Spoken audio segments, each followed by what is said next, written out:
Hello everyone, welcome to civil वाला daily current affairs. आज है 25 अप्रैल और शुरू करते हैं आज का डिस्कशन। सबसे पहले आज का कोट देख लेते हैं।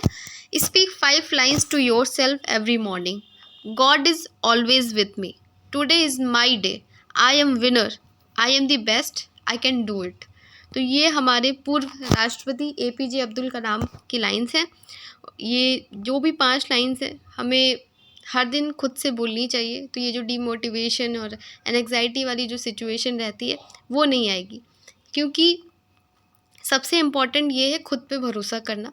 और आप अगर खुद पे भरोसा करते हैं, कोई करे आप पे ना करे डजेंट मैटर, आप खुद पे करते हैं और आप उस चीज़ के लिए प्रयासरत हैं जिस चीज़ को आप पाना चाहते हैं, तो आप अचीव वो कर ही लेंगे। APJ अब्दुल कलाम इसका प्रत्यक्ष प्रमाण है हमारे सामने कि गरीब फैमिली से होते हुए, जहाँ कोई भी रिसोर्सेज नहीं है, उसके बावजूद भी वो ग्रेट साइंटिस्ट में भी जाने जाते हैं और हमारे पूर्व राष्ट्रपति भी थे। उन्होंने कितनी मेहनत की, अखबार भेजा, स्ट्रीट लाइट में पढ़ाई की, लेकिन कभी ये नहीं बोला कि अरे मेरे पास ये नहीं है या रिसोर्सेज नहीं है। जो भी था उन्होंने अपने एफर्ट्स दिए और आज हम उनके बारे में पढ़ते हैं, उन्हें जानते हैं। तो शुरू करते हैं। आज अपना पहला क्वेश्चन देखते हैं। हाल ही में खबरों में रहा तेल वैली वन्य जीव अभ्यारण्य किस राज्य में स्थित है? Tale valley wildlife sanctuary recently seen in news is located in which state? And the answer is Arunachal Pradesh. तो ये अरुणाचल प्रदेश में कोई वाइल्ड लाइफ सेंचुरी न्यूज़ में रहती है, वो तो वो इम्पॉर्टेंट हो जाती है पीसीएस के लिए भी और UPSC स्पेशली। UPSC में ऐसे मैचिंग से के क्वेश्चन पूछ लिए जाते हैं आपसे। मैचिंग तो नहीं कहूँगी, स्टेटमेंट में पूछ लिया जाता है, तो आप एक बार देख के जाइएगा। मैचिंग पूछी जाती है UP PCS में, उनका फेवरेट है मैचिंग का। हाल ही में भारत में खोजी गई दुर्लभ तितली नेप्टिस फिलारा अरुणाचल प्रदेश के तेल वैली वन्यजीव अभ्यारण्य में पाई गई।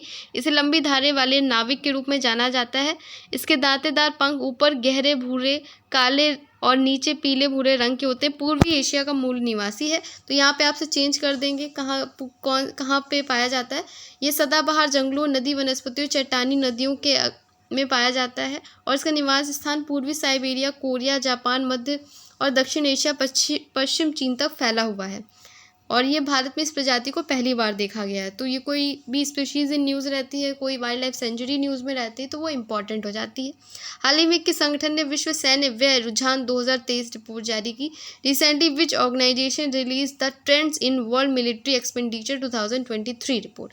And the answer is Stockholm International Peace Research Institute. इसमें हमें देखना है भारत की रैंकिंग। इस तरीके की जो रिपोर्ट्स होते हैं उन्हें आप अपने मेंस आंसर राइटिंग में भी कोट कर सकते हैं। 1966 में स्थापित सिप्री विश्व सैन्य व्यय में रुझान 2023 रिपोर्ट वैश्विक सैन्य खर्च पर प्रकाश डालती है। सैन्य खर्च के मामले में भारत 83.6 अरब डॉलर के साथ अमेरिका, चीन, रूस के बाद चौथे स्थान पर है। तो हम चौथे स्थान पर सैन्य खर्च के मामले में। सिप्री संघर्ष अनुसंधान, आयुध, हथियार नियंत्रण और निशस्त्रीकरण पर केंद्रित है। नेक्स्ट क्वेश्चन है, हाल ही में समाचारों में देखी गई गोल्डन ट्रिवेली किस प्रजाति से संबंधित है? Golden trevally recently seen in news belongs to which species? तो स्पीशीज़ बहुत इंपॉर्टेंट जो है क्वेश्चंस होते हैं इससे रिलेटेड। स्पीशीज़ इन न्यूज़, ये हमारी जो है गोल्डन ट्रिवेली है, गोल्डन कलर की। केंद्रीय समुद्री मत्स्य अनुसंधान संस्थान ने उच्च मूल्य वाली समुद्री मछली गोल्डन ट्रिवेली का कैप्टिव प्रजनन हासिल किया। इस सफलता के से स्थायी समुद्री खाद्य उत्पादन में वृद्धि होगी और भारत की समुद्री कृषि गतिविधियों को बढ़ावा मिलेगा। गोल्डन ट्रिवेली एक चट्टान से जुड़ी प्रजाति स्कैट्स और ग्रुपर्स जैसी बड़ी मछलियों के साथ रहती है और इसका उपयोग सजावटी उद्देश्यों के लिए किया जाता है। तो इस तरीके की चीज़ें आपसे स्टेटमेंट में पूछी जा सकती है। नेक्स्ट क्वेश्चन है, हाल ही में महासागर दशक सम्मेलन 2024 कहाँ आयोजित किया गया? Recently where was the ocean decade conference 2024 held? And the answer is Barcelona, Spain. तो ये बार्सिलोना स्पेन में हुआ था 10 से 12 अप्रैल के बीच में। तो भारत में बार्सिलोना में 2024 महासागर दशक सम्मेलन में गहरे समुद्र के पारिस्थितिकी तंत्र को समझने के लिए एक क्षेत्र विशिष्ट महासागर अवलोकन केंद्र का प्रस्ताव रखा। केंद्रीय पृथ्वी विज्ञान सचिव M रविचंद्रन के नेतृत्व में प्रतिनिधि मंडल ने बेहतर पूर्वानुमान पर जोर दिया और ये 10 से 12 अप्रैल तक चला। यूनेस्को के साथ स्पेन ने हम जो महासागर चाहते हैं उसके लिए आवश्यक विज्ञान प्रदान करना, ये इसका विषय था। तो थीम भी याद रखिएगा इसकी। नेक्स्ट क्वेश्चन है, गेपांग गाद हिमनद झील जो हाल ही में खबरों में थी किस राज्य में स्थित है? And the answer is Himachal Pradesh. तो ये हिमनद जो है कहाँ पे, हिमाचल प्रदेश में है। 40 वर्षों से इसरो के उपग्रह इमेजरी से पता चलता है कि हिमाचल प्रदेश में गेपांग गत हिमनद झील का 178% विस्तार हुआ है, जो 2022 तक 36.4949 से बढ़कर 101.30 हेक्टेयर हो जाएगा। इसरो ने 1.96 हेक्टेयर वार्षिक वृद्धि की चेतावनी दी। तो जैसे जोशीमठ है और एक जो मुझे नाम अभी नहीं याद आ रहा है, वो भी अभी न्यूज़ में थी। तो इस तरीके के जो है आप इसे देख सकते हैं, ये एनवायरनमेंट के पेपर के लिए भी इम्पॉर्टेंट हो जाता है। रॉस आइस शेल्फ के बारे में निम्नलिखित कथनों पर विचार कीजिए। यह अंटार्कटिका का सबसे छोटा बड़ा बर्फ शेल्फ है। यह अंटार्कटिका के पूर्वी तट पर स्थित है। यह अंटार्कटिका के सबसे बड़ा शेल्फ है। Consider the following statement about Ross ice shelf and the answer is 3. It is the largest ice shelf in Antarctica. तो आप ये देख सकते हैं, यहाँ पे इसकी लोकेशन है, अंटार्कटिका का मैप है और ये है रॉस आइस शेल्फ। तो रॉस आइस शेल्फ अंटार्कटिका का सबसे बड़ा आइस शेल्फ है, जो लगभग 1,82,000 वर्ग मील के क्षेत्र को कवर करता है। ये रॉस सागर के एक बड़े दक्षिणी हिस्से और रॉस सागर के पूर्व में स्थित रूजवेल्ट द्वीप में तैरता है। बर्फ की अलमारियाँ ग्लेशियरों या बर्फ की चादरों का विस्तार है, जो समुद्र पर तैरती हैं लेकिन वे भूमि से जुड़ी रहती हैं। इस प्रकार रॉस आइस शेल्फ जो है हमारा अंटार्कटिक भूभाग से पूरी तरह अलग नहीं है, उसी का ही पार्ट है। नेक्स्ट क्वेश्चन है, निम्नलिखित में से कौन सा कथन सतत विकास लक्ष्य 6 का सबसे अच्छा वर्णन करता है? तो ये हमारा है 6 हमारा पानी की स्वच्छता और उपलब्धता से रिलेटेड है। इसी तरीके से SDGs जितने भी है आपको याद होने चाहिए। UPPCS 2023 में 2 क्वेश्चन आ गए थे SDG से एक ही पेपर में, और SDGs को आप अपने मेंस आंसर राइटिंग में भी याद कर सकते हैं। तो दोनों ही प्रीलिम्स बोथ मेंस इंटरव्यू तक तीनों ही स्टेज के लिए SDGs इंपॉर्टेंट है। तो इसे आप एक बार बैठ करके इसे याद कर लीजिए। कमेंट सेक्शन में आपको बताना है SDG 5, SDG 10 और SDG 13।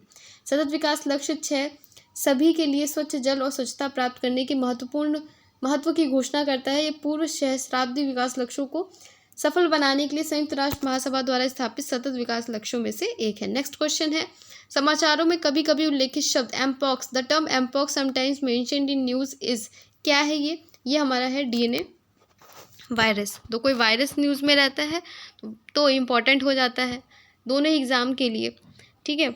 और देखिए दोनों एग्ज़ाम में टॉपिक सेम है, बस क्वेश्चन पूछने का तरीका डिफरेंट हो जाएगा। यहाँ पीसेस में आपसे 1 लाइनर के फॉर्म में पूछ लिया जाएगा, वहाँ पे आपसे स्टेटमेंट के फॉर्म में पूछ लिया जाएगा। और अब तो पीसेस में भी स्टेटमेंट्स के क्वेश्चन आने लगे हैं। तो आप एक्सप्लेनेशन जो होता है उसे PDF लेकर के अच्छे से पढ़ लिया करिए, और जो मैं यहाँ बताती हूँ वो आप ध्यान से सुन लिया करिए, तो आपके क्वेश्चंस गलत नहीं होंगे।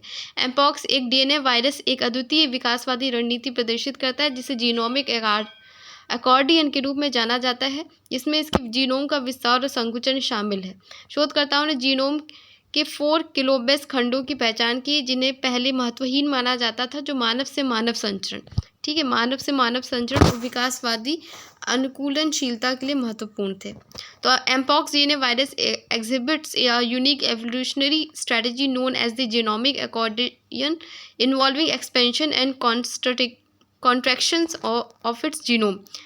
तो ये आप याद कर लीजिएगा, देख लीजिएगा, ठीक है। वायरस कोई न्यूज़ में रहता है, इंपॉर्टेंट रहता है। नेक्स्ट क्वेश्चन है, एथिलीन ऑक्साइड के बारे में बताना है। इसका उपयोग मुख्य रूप से कीटनाशक के रूप में किया जाता है। भारत में खाद्य पदार्थों में इसका प्रयोग प्रतिबंधित है। Consider the following statement about ethylene oxide.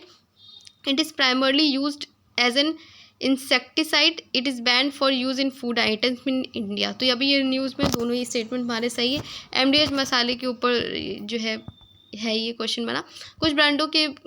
कुछ भारतीय मसाला उत्पादों में कैंसर पैदा करने वाले घटक की मौजूदगी के संबंध में हांगकांग और सिंगापुर के खाद्य नियामकों द्वारा उठाए गए लाल झंडे के बाद भारत सरकार ने खाद्य आयुक्तों को सभी विनिर्माण इकाइयों से मसाला के नमूने एकत्र करने का आदेश दिया, और भारत में खाद्य पदार्थों में एथिलीन ऑक्साइड का उपयोग प्रतिबंधित है। तो ये आप देख लीजिएगा, ये दोनों ही एग्जाम के लिए इंपॉर्टेंट क्वेश्चन है। नेक्स्ट क्वेश्चन है, और आज का लास्ट क्वेश्चन भी, गुलाबी हाइड्रोजन के बारे में निम्नलिखित में से कौन सा कथन सही है? तो स्टेटमेंट बी जो है हमारा, परमाणु ऊर्जा द्वारा संचालित इलेक्ट्रोलिसिस के माध्यम से गुलाबी हाइड्रोजन उत्पन्न होता है। Pink hydrogen is generated through electrolysis powered by nuclear energy. ये हमारा स्टेटमेंट सही है। एक्सप्लेनेशन यहाँ पे सारे हाइड्रोजन्स दिए हैं, grey, blue, green, black, pink. तो हाइड्रोजन नीति भी आई थी हमारी। तो ये जो है, आप कोई भी क्वेश्चन आपसे पूछा जाता है किसी भी तरीके का, ग्रे हाइड्रोजन क्या है, तो यहाँ पे आप देख सकते हैं।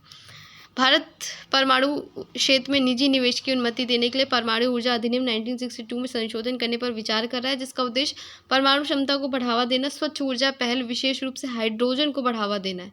वर्तमान अधिनियम परमाणु संयंत्रों के निजी स्वामित्व को प्रतिबंधित करता है, लेकिन प्रस्तावित संशोधन निजी कंपनियों को वित्त पोषण, परियोजना विकास और उपकरण आपूर्ति जैसी कुछ गतिविधियों में भाग लेने में सक्षम बनाएगा।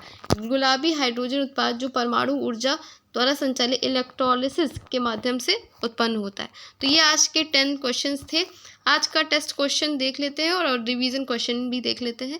समाचारों में कभी कभी उल्लेखित शब्द एमपॉक्स क्या है, इसका आंसर आपको कमेंट सेक्शन में करना है। और कल जो मैंने क्वेश्चन पूछा था उसका आंसर देख लेते हैं। हाल ही में खबरों में आया से खेलांग उत्सव किस राज्य में मनाया जाता है, and the answer is Meghalaya. तो कल मिलते हैं एक नए डिस्कशन के साथ में। तब तक के लिए धन्यवाद, थैंक यू। अपना ख्याल रखिए और पढ़ाई करते रहिए।